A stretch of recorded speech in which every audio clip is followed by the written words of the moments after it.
Hi, I'm Dharni. I'm doing my bachelor degree in civil engineering in Sri Ramakrishna Engineering College. Lately, my team and I have participated in IITB ISRO AICTE Mapathon 2020, which was conducted by IIT Bombay.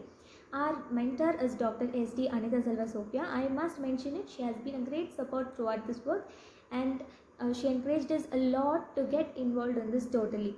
We are so grateful for that, and it's my pleasure in sharing that our team has been rewarded as notable project team, and we were given nearly 10 topics like land degradation maps, flood maps, state-wise health indicator maps, mapping of natural resources or man-made features, and etc.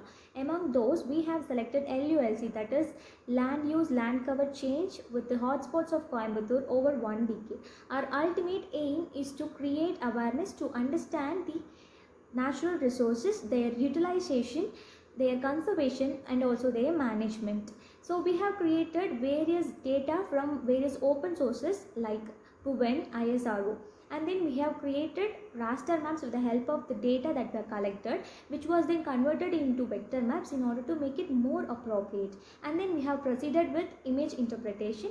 Then we have created thematic maps of various classes for the year 2012 and 2018. By the end of the study, we have detected that agricultural areas had a decreasing trend, whereas the built-up areas had a drastic increasing trend. These changes could have implications on the sustainable resource management and also the livelihood of the local society.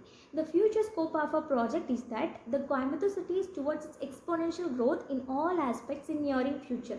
So it is essential to revise or innovate the existing system for betterment. So I think our work is more helpful and useful in making the system better.